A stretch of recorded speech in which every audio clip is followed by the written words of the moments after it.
Les fondateurs de BioNTech, Ogur Şahin et Özlem Türeci, ont développé le tout premier vaccin efficace contre le Covid-19. Ils viennent de recevoir la plus haute distinction espagnole, le prix de la princesse des Asturies, pour leur service à la science et à la technologie.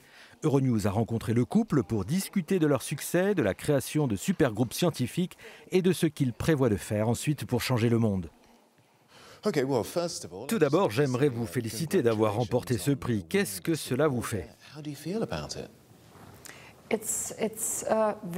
C'est une grande leçon d'humilité et nous sommes honorés et ravis parce que c'est un prix très prestigieux et surtout, il célèbre tout ce qui contribue à servir l'humanité. Que diriez-vous aux personnes qui hésitent encore à se faire vacciner?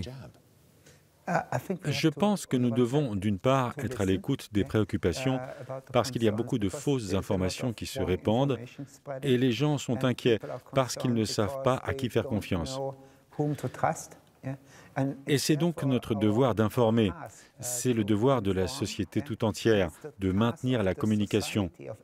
Je pense qu'il est vraiment important que tous ceux qui ont reçu le vaccin et qui l'ont toléré communiquent à propos de cela. Nous devons nous rassembler en tant que société et éviter de nous retrouver dans des bulles différentes avec des réalités différentes.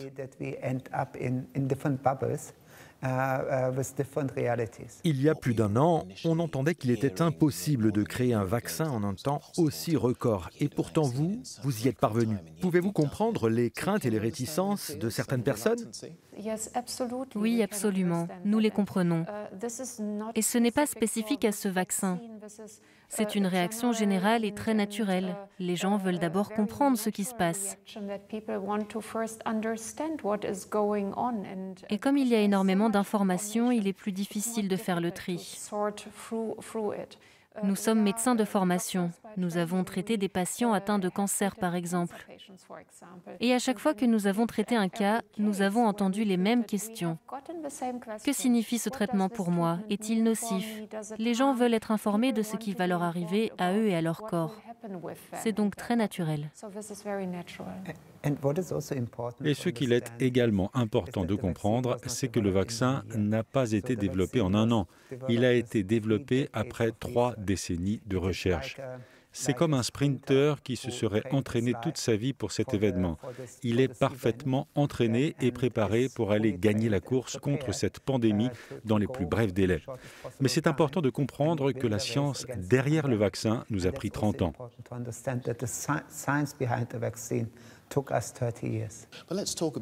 Parlons maintenant plus en profondeur de l'ARN messager sur lequel vous avez travaillé. Où pensez-vous qu'il mènera?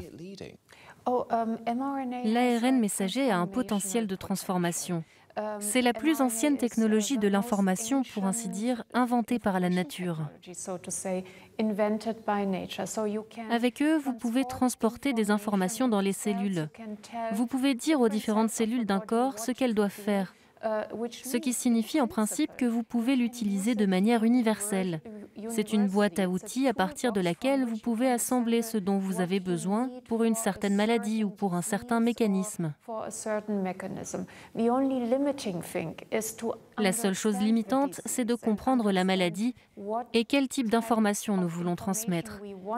Une fois que vous savez ça, vous pouvez utiliser l'ARN messager contre le cancer, contre les maladies auto-immunes, contre les allergies pour la régénération. Et nous travaillons sur tout cela et bien plus. Qu'est-ce que vous envisagez de faire ensuite? Un remède contre le paludisme peut-être ou un remède contre les cancers? Nous avons maintenant la possibilité de travailler sur différentes maladies.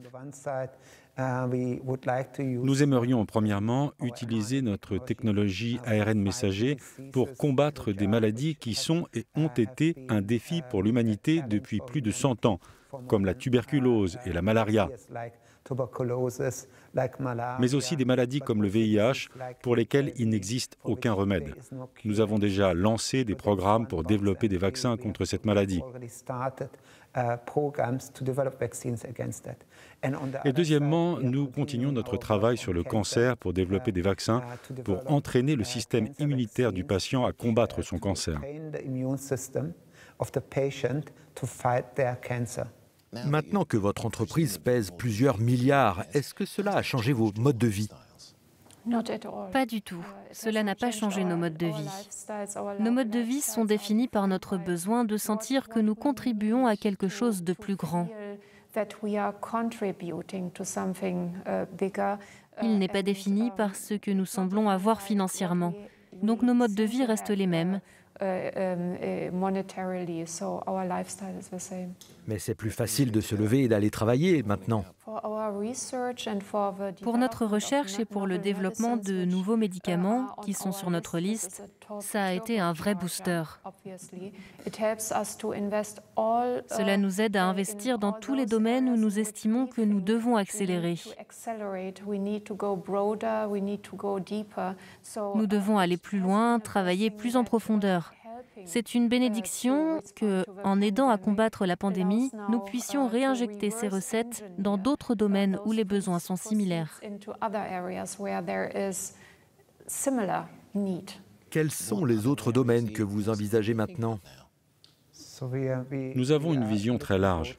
Nous avons même plus de 500 brevets sur différentes technologies et nous croyons qu'il y aura à l'avenir deux défis. D'un côté, la maladie deviendra plus individuelle. Beaucoup de ces maladies, comme le cancer, l'auto-immunité, l'allergie, mais aussi le vieillissement, sont des maladies individuelles avec des composantes individuelles.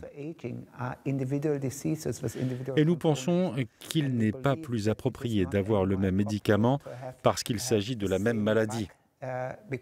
Chacun a une maladie différente et nous voulons établir des traitements individualisés. Nous avons des idées, nous avons développé des technologies pour traiter cela. Donc cela concerne le cancer et comme Özlem l'a dit, l'auto-immunité et les maladies inflammatoires.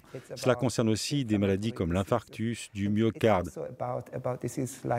Ce qui est important de comprendre, c'est que notre système immunitaire est impliqué dans toutes ces maladies. Nous sommes immunologistes, nous comprenons comment arbitrer les réponses immunitaires et changer le comportement du système immunitaire.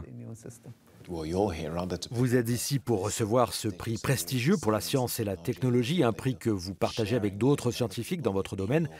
Pourriez-vous créer un super groupe de scientifiques pour aller plus loin?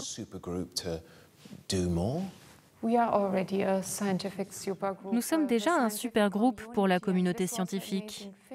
Et c'est ce qui a été le plus étonnant lors de la pandémie. Tout le monde a instantanément publié et mis à disposition ses observations, ses résultats, la caractérisation du virus, la caractérisation de nouveaux variants, la séquence du virus. Nous sommes donc déjà une grande communauté qui est maintenant encore plus étroitement liée avec l'expérience de cette pandémie. Et nous espérons vraiment que cela va encore s'améliorer parce que c'est vraiment ce travail en commun, le partage des données, qui nous aidera à l'avenir dans des situations où une crise peut être vaincue par la science.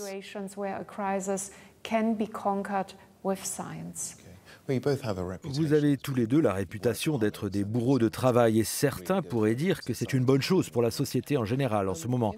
Avez-vous des rêves professionnels en dehors du domaine scientifique?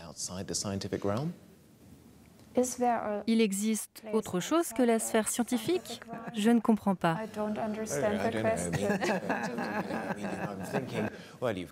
Eh bien, vous avez l'argent maintenant, l'influence, le pouvoir, vous avez clairement la connaissance. Est-ce que vous penseriez à appliquer cela à autre chose, par exemple? Oui, nous sommes animés par deux motivations. D'un côté, la curiosité, nous aimons la science, et de l'autre, notre envie d'être utile. Et je crois qu'on peut aussi être utile sans faire de la science. Ce qui nous intéresse, c'est de comprendre quels sont les plus grands défis de l'humanité et quels sont les facteurs extérieurs à la science qui doivent être abordés pour que cela bénéficie aux gens. To enable that these people could benefit. Et donc, nous sommes maintenant en conversation avec d'autres personnes qui ont les mêmes idées pour comprendre ce qu'ils font et voir si nous pouvons aider. Et c'est aussi un aspect motivant. Je suis également curieux de savoir comment les choses fonctionnent entre vous. Vous avez cette formidable union qui fonctionne aussi bien sur le plan personnel que professionnel. Mais sur quel point êtes-vous en désaccord ? Chaque fois que nous ne sommes pas d'accord sur certains sujets, et cela arrive tous les jours sur de nombreux sujets, nous les voyons comme une chance d'arriver à quelque chose qui est encore mieux que ce que nous pensions. Nous aimons les débats scientifiques. Si nous sommes en désaccord sur quelque chose, c'est le plus souvent sur ce que nous croyons, ce que la science nous dit. Et après cette discussion, c'est une grande satisfaction de comprendre la position d'Özlem et de parvenir à une compréhension qui est meilleure que celle que j'avais auparavant. Et donc, je vois toujours cela comme une chance de ne pas être d'accord sur certaines choses et de pouvoir en discuter. Vous êtes d'accord ? Bien sûr, nous pouvons travailler efficacement ensemble, même si nous sommes mariés. Eh bien, cela ressemble certainement à la recette du succès, non seulement pour la vie professionnelle, mais aussi pour le mariage. Merci à vous deux d'avoir pris le temps de me parler pour ce Global Conversation. It's been a pleasure. This was a pleasure on our side. Thank you.